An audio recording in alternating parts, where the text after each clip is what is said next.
The Brotherhood of Steel and Caesar's Legion, two factions that undeniably have very little in common.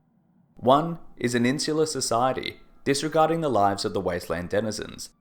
The other strives to bring order to the chaotic waste by bringing all beneath their crimson banner. One has been featured in every single entry to the series and almost considered the poster child for Fallout. The other has appeared in one game, with much of their content in set appearance cut due to time constraints. One reveres advanced technology, holding it to be an almost sacred artifact. The other looks at it with contempt, believing sophisticated tech holds mankind back. And yet, although they reach the conclusion for different reasons, both factions believe that technology has no place in the hands of the common people. For the Brotherhood, technology had led to the ruination of the world once science had outpaced man's restraint. They therefore dedicate themselves to preserve tech and keep it out of the hands of those who would misuse it. The Legion espouses the idea that advanced technology has no place in the new world of the Wasteland. Technology was merely a crutch that mankind had used to make themselves powerful, but when the world came crashing down, all that was left was man. Although there are a multitude of reasons of why it would not work, this will be a speculative video on the why and how of a Legion Brotherhood truce. Specifically, it'll be focused on the scenario that the Brotherhood of Steel and Caesar's Legion entered into an alliance, similar to the one that can be arranged between the Brotherhood and their long-term foes, the NCR. In starters, some of the aforementioned cut content that had not been implemented in the base game for Fallout New Vegas did allow players to promote an alliance between the Brotherhood and the Legion. In the base game, Caesar is unwilling to back down on his command to eliminate the Brotherhood from the region. He claims that although their hatred of the NCR would qualify them as proxies in the fight against the Republic, each Paladin is a formidable foe that he would just need to eliminate afterwards. In the cut content, the Courier can tell Caesar that the Brotherhood will attack Helios 1 in conjunction with the Legion assault on Hoover Dam. Caesar can be persuaded by this, claiming that the value of the attack on Helios 1 and the chaos that it would cause behind the NCR's battle lines would be worth letting them live. He does go on to state that the Brotherhood would eventually need to be dealt with, showing his usual contempt for the other partners in his alliances. But until then, they live to serve the Legion. While the idea of a Brotherhood-Legion alliance is pretty far-fetched, the fact that it was considered within the game shows that it is within the realms of possibility. Firstly, the fact that the Legion can align with the Enclave for the Second Battle of Hoover Dam shows that stranger groups have aligned with each other. But secondly, I'd consider the Brotherhood-NCR alliance to be just as far-fetched, maybe even more, considering that the two factions form a truce despite the ongoing war occurring between the two in California. The NCR and the Brotherhood are naturally inclined to be enemies, since in the Brotherhood's mind, the NCR is treading down the same path as the previous US government. This being the same government that was partly responsible for the outbreak of the Great War. The NCR Brotherhood War itself was stated to have broken out due to disagreements on how technology should be used and controlled within the Wasteland. The NCR, as a growing nation, seeks to use technology to advance its interests, improve the lives of its citizens, and strengthen its military. By the year of 2287, they are one of the most powerful and technologically advanced societies within the post-war world. The NCR's technological growth was something that the Brotherhood could not suffer to live, since the NCR were functionally simple wastelanders who became organized, and the idea that they could be trusted to safeguard and properly use such sophisticated technologies was something that they could not let stand. The Brotherhood would not have the same worries about the Legion, since, unlike the NCR, the Legion has no aim to become a technologically mighty nation in the Wasteland. Despite this, I feel it is important to acknowledge the common misconception that the Legion are Luddites. Caesar is, rather hypocritically, willing to allow himself access to an autodoc, something that he admits is a powerful tool in his culture. He and his Praetorian guards are seen equipped with displacer gloves and ballistic fists, which, while they're no laser rifle, are advanced technology themselves. Yet his high-ranking men have proven their ability to serve the Legion, and are rewarded with high-quality weaponry to better carry out his will. Their usage of this advanced tech is the exception rather than the norm. Caesar's teachings to the Legion espouse the ideal that it's not advanced technology or fancy equipment, that enables his legionaries to be strong. Unlike an NCR trooper who finds his gun jammed, a legionary is always ready for battle. They're powerful because they know they don't need such equipment to be powerful. In Caesar's mind, for the Legion and humanity to survive, the trappings of technology need to be thrown to the side. However, if his soldiers were to become dependent on the technology that litters the Wasteland, they could begin to question his ideals, his orders, and the very fabric of the Legion itself. Caesar explains this viewpoint when asked why he does not utilize the Securitron army located underneath the fort. House's machines, his technologies.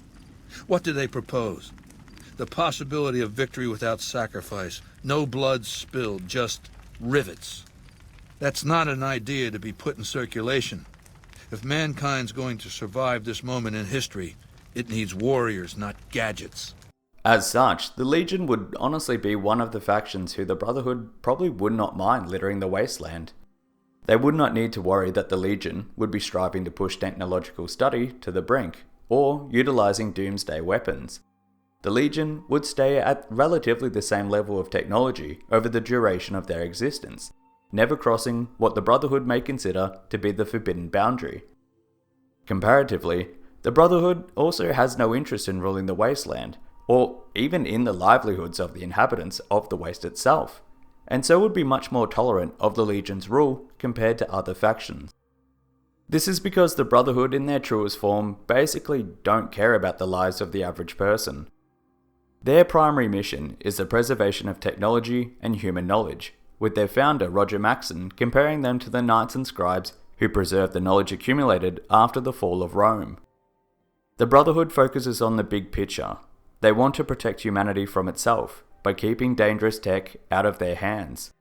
The Brotherhood chapters that seek to actively protect the denizens of the Wasteland, such as Elder Lion's East Coast Division and the capital Wasteland, are categorized as having gone rogue. The O's of the Brotherhood are to technically protect humanity, but not every human.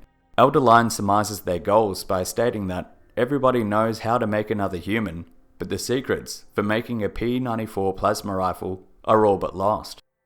However, while the Brotherhood may like the Legion because they have no interest in technology, and the Legion may like the Brotherhood since they don't care about the brutality of their rule, there is one obvious flaw that would be an impediment: Caesar's ego. When discussing the Brotherhood with Caesar, he describes them as the worst impulses of mankind, concentrated in one insane, backward tribe. They like to pretty up their mission with trappings of chivalry. But the truth is, they're hoarders. They hoard technology. It's been 200 years, and they still have the mentality of scavengers. They say they're preserving these technologies, but for what? They have no vision. They offer no future. They're a dead end. The foreign relations of the Legion are not exactly fantastic. Frumentarii are seen as emissaries and are reported to make contact with prospective tribes such as the Great Khans or the Whitelegs. However, beneath their flattery, the Frumentarii have a singular goal: to assimilate the group in question. Such attempts at bilateral partnerships are never attempted with one of the more civilized groups of the Waste, such as the NCR or Mr. House, as Caesar knows that their goals stand in direct opposition to his. There is nothing that Caesar needs from either group that they won't give up without a fight, and vice versa. His ego therefore grows, as everything he needs from any other Wasteland group can only be taken by force, so he must always be the aggressor. Yet you could argue that this may not be the case with the Brotherhood. The Courier's interaction with the Legion showed the need for an external force to address an inevitable issue that they will face. In a Wasteland awash with technology, both military and civilian, Caesar's legionaries will no doubt come into contact with tech and machinery that will challenge their ideals. It is necessary for Caesar to have a non-Legion auxiliary to take care of this. For example, when sent on the mission to destroy the Securitrons, the Courier can ask Caesar why his men can't just take care of the problem. Caesar explains that once they'd seen what was on offer beneath the fort, he'd be forced to kill his men, as the robots would challenge the preconceived worldview that they would have. While his high-ranking soldiers can be trusted to handle artillery, anti-material rifles and super sledges, the majority cannot be suffered to be exposed to the highly advanced world that is Fallout. The Brotherhood could therefore make for useful proxies in Caesar's bid to remove the temptation of powerful technology from the hands of his legion. This is a weird comparison to make, but I'd almost compare it to where tarantulas and frogs, two creatures with nothing in common, live in a mutual partnership. Ave True to Caesar. The frogs eat insects such as ants that would feed on the tarantula's eggs. In return, the tarantula provides the frog protection from predators and a food source from the insects that feed on the remains of its prey. The Legion, not wanting to expose their men to sites containing advanced technology, may notify the Brotherhood and allow them to scout the location. In a form of symbiosis, the Brotherhood is allowed to collect tech by the Legion, while the Legion has the temptation of this technology removed. The Brotherhood would also have very little interest in proclaiming their sovereignty over the Wasteland, or even protecting the subjects under Legion rule. As stated before, the Brotherhood doesn't care what happens on the surface. The war crimes the Legion commits don't matter to them. As long as they could roam the wastes unmolested in their search for technology, they'd be unbothered, as they'd just probably want to remove this tech from the hands of Wastelanders anyway.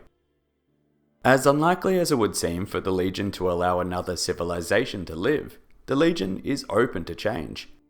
It's important to remember that the Legion is relatively young, as it's only existed for 34 years. Their policy towards the recruitment of women can even be seen to change, as a female courier is able to be given a place of honour within the Legion.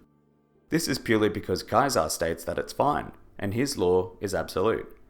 If he had given the command for the Brotherhood to remain untouched and allow them to collect technology from pre-war sites, his men would respect that wish.